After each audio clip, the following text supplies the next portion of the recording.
Well, hey guys, how you doing? Simeon here. Welcome back to my YouTube channel. Thanks for joining me this evening. I wanted to do a little mini update since we're at the 60th anniversary of the Kecksburg UFO crash incident that happened on December 9th, 1965. I first heard about this case when I was at the Bob and Ryan Wood UFO crash conference, as it was called, that first started. I believe the first one was in 2002. And that's where I heard Stan Gordon talk about this incident where this acorn-like object came down right near Kecksburg, Pennsylvania, and it was just something that was seen, if I remember correctly, and from my research, streaking across the sky in other parts of the United States, and then it came down in Kecksburg. But it didn't come down with what you would expect, like a huge impact, like some sort of returning satellite or something like that, which would cause a small crater or something like that. It just kind of landed in these. It landed in these woods. There was another object seen above it after it had crashed. We're not sure what that was. It was like a four-sided star-like object. I heard Stan Gordon talk about this way back in 2002, and I had a chance to talk to Stan yesterday about this incident, and Stan told me some things about it that I hadn't either remembered or I hadn't heard before.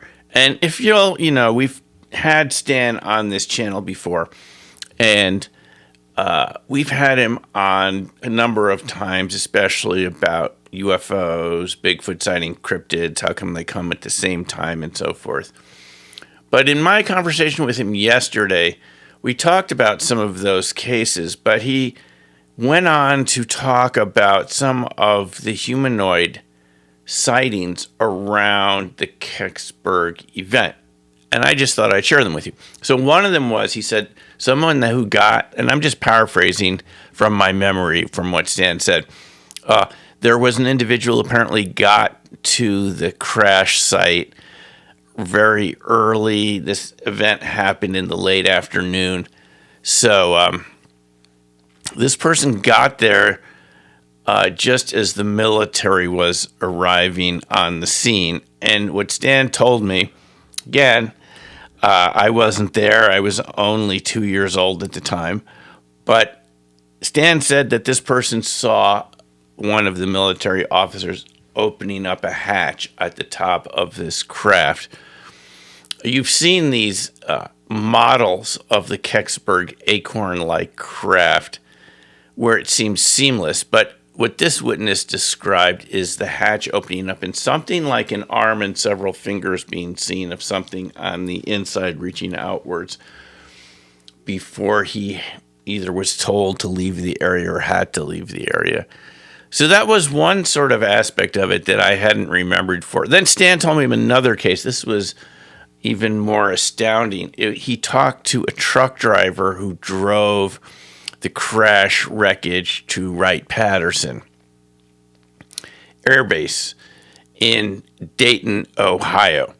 And this truck driver said that he was told not to look inside the hangar, not to look at what the contents of what he had been carrying in his truck. But he did anyway, when no one was looking. And what he told Stan was that he saw the acorn-like craft up on a platform, but to the side, he said he saw a table with a small humanoid body lying there with a cloth over it. So that's sort of a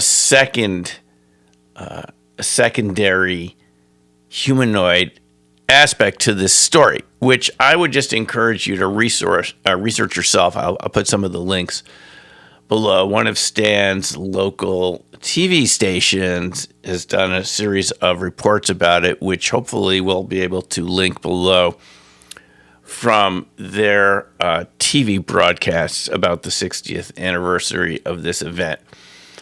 I think Stan's done a very good job of investigating this case, and he's rebutted all the arguments that I've seen so far, saying that it was either a GE Mark II satellite-type device or maybe a re-entering Soviet satellite.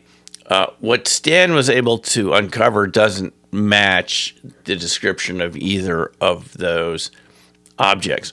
Now, talking about Wright-Patterson, Stan confirmed to me that the object was taken to Area B in Wright-Patterson. And Area B is somewhere I'm familiar with because the first time I stopped by Dayton just on a trip back east, I kind of got lost just following my GPS directions on my phone. It was late at night, and I was curving around on these back roads, and then I kind of missed the exit, which wasn't marked very well. All of a sudden, I'm right outside the base and by these big buildings with these weird, spooky red lights on them, at least in the winter it looked that way, with the steam coming up. It's quite a scene. And as you'll remember, I filmed a couple videos right outside that fence by Area B. And Area B is interesting because this is what has been talked about where crash recoveries go of recovered UFOs, UAP, unexplained non-terrestrial objects, and so forth. I'm sure a lot of other hardware has gone to Area B too. But it's just interesting that this truck driver mentioned this as the area where he took the wreckage. Because if you'll look, I've been out there and this is what it looks like at night. And I filmed some short videos for you out at that site. And, one more piece of evidence that I have and it's not just reading Don Schmidt's book, it was initially called The Real Area 51, The Secret History of Wright-Patterson Air Base. I think that's the title. And it has a newer name where he talked about so many witnesses seeing the Roswell wreckage, which, I've done some videos about that recently, about having been to New Mexico just a few months ago. How much wreckage went to Wright-Patterson, and how many witnesses were there to talk about it? And again,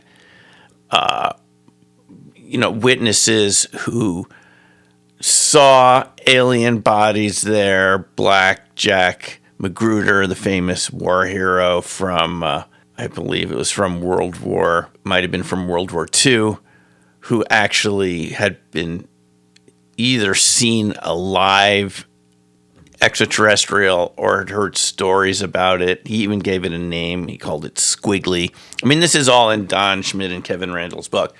And but there were many reports of this.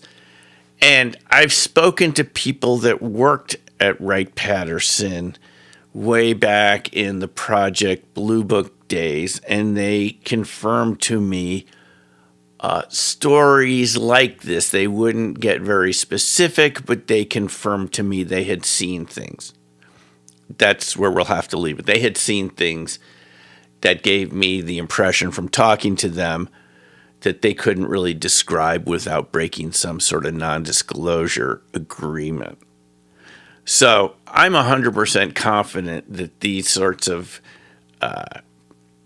artifacts and biological entities, even some perhaps living, ended up at Wright-Patterson. So I wouldn't be surprised if the Kecksburg UFO incident is literally a UFO from somewhere else, that's where it would have been taken. And if there were biological life forms within that small craft, they would have been taken there too.